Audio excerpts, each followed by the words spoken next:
Yeah, I'm good to go. All right, everyone. Day one, or no, this isn't day one. Actually, this is funny, Dave. I have to go back and look to see what day each of these are in our calendar because I've got it on a map here. 1 second. That's on a web browser. All right, so this one is day 4. Okay. Sunday's dram. What's that? That'd be Sunday's dram. It is. Hey everyone, it's day 4 for Kensington Wine Market's whiskey advent calendar, or I should say, well, let's start that over. I don't use that A word, but hey everyone, day 4 for the KWM 2022 whiskey calendar. I'm joined by Dave Worthington from That Boutique-y Whisky Company, which has a few whiskeys in this year's whiskey calendar. And Dave, today we're going to introduce and talk about the Teaninich 10-year. What batch are we here? Batch 3. Yeah, tell us about the Teaninich. Oh, well, yeah, it's our third batch, as you said, batch 3. It's a 10-year-old. We bottled this at 49.2% ABV, and it's from a vatting of hoggies, basically refill hoggies. I mean, if you, it's Teaninich is one of Diageo's giant workhorses, producing malt whiskey for its range of blends. So it's not one you see too often. There is that flora and fauna, obviously, but it's a pretty unique distillery, and it hasn't got a mash tun. It lost its mash tun in the year 2000, so this is obviously after that time. So in the year 2000, they fitted a hammer mill and mash filter, and it was the only one operational in a Scottish malt whiskey distillery until the distillery in Fife came along. Inchdarney, they put one in as well. So that's the second one. They have got them in Ireland. There's 2 in Ireland now, but it's not old technology. It's not new technology. It's new technology in whiskey, but it's very old technology in beer making. Certainly in commercial beer making, it's in Europe. It's quite usual. Well, I was going to say, I know from visiting Waterford, which is the only mash filter I've ever seen before, is they believe it's a way of controlling the fermentation starting prematurely because everything's done underwater with both their hammer mill and the mash filter, and it kind of keeps oxygen from getting in there before everything's transferred over to the washbacks.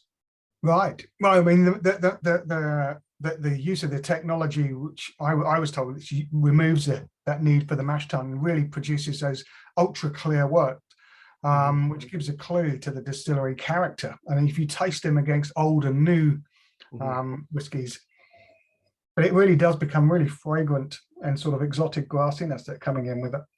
Sort of tea, green teas coming through, lots of creamy vanilla, coumarin. It's a very, I mean, this is a very spirit-driven whiskey. It's 10 years of age. You know, you can see from the color, it's a little on the pale side.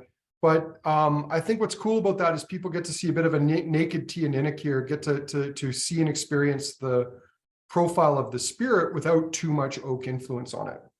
I think it's really quite oily. I mean, I'm just shaking it around in the glass here, and these great big legs coming down. And you know, that's another character of this distillery. They have great big fat stills, fat necks, and that sort of adds that distinct sort of oiliness to the texture, which I'm getting on here straight away, which I can see, but really not blunting any of that sort of glassy acidity. We've really been impressed with the Teaninich that we bottled. It's become a little bit of a favorite of mine. Yeah, the palate, well, like you said, Dave, the nose, quite grassy, very malty, some nice citrus tones, white orchard fruits on the nose. Transitioning to the palate, it's got more sweetness than I was expecting. I mean, given that color, I was not expecting much in the way of honey or vanilla, but there's this gentle fruity sweetness coming through, more apple, pear, lemon tones, and almost a little bit of a subtle waxiness too. Yeah, there is. I think so too. And there's a little bit sort of a gingery sort of note there, but yeah, lots of honey sweetness on the palate. But there's quite a lot. It's quite a lot of fruity, peppery fruit on the nose as well. Yeah, it's this is a lovely young single malt. We have full-size bottles of this available for sale, as well as some leftover minis. So anyone who really loves this can pick up a bottle of the 50 mil, or you can grab a 500 mil bottle of this.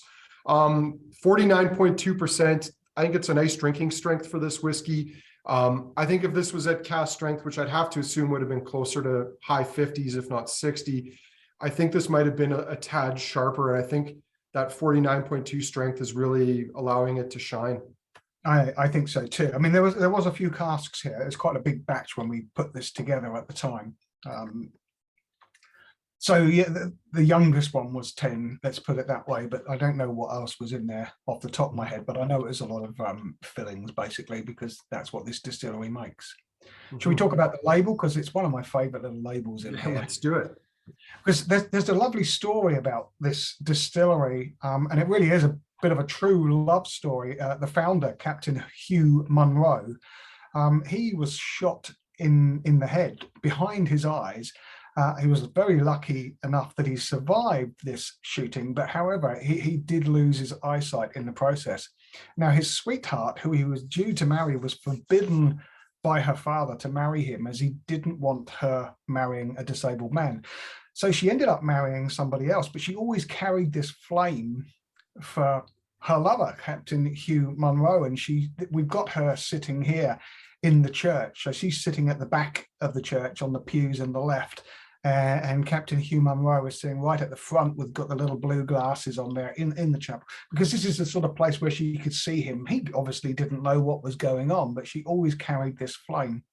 So there's that little story there, little sad story. And then we just had to get one of our shockingly bad puns on there. So we've got a character at the end there, a little vicar standing on a box, and it's actually one of our ex-employees.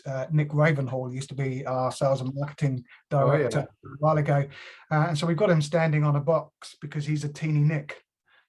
So we've made him very small, and it's just one of our shockingly bad puns, and he's wearing an all black shirt there.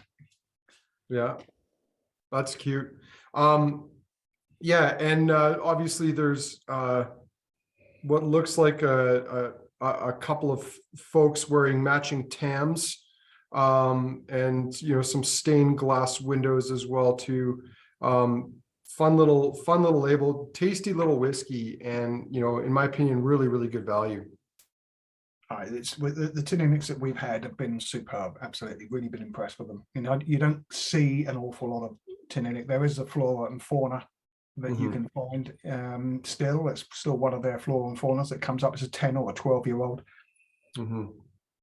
But yeah, very interesting. Well, a great first dram from the Boutique-y Whisky Company in the 2022 KWM Whiskey Calendar. So Dave, thank you very much for joining us on this to highlight this whiskey. We've got a couple of more to highlight over the month to come. But for now, thanks for joining us, and talk with you soon. My absolute pleasure. Cheers. Cheers.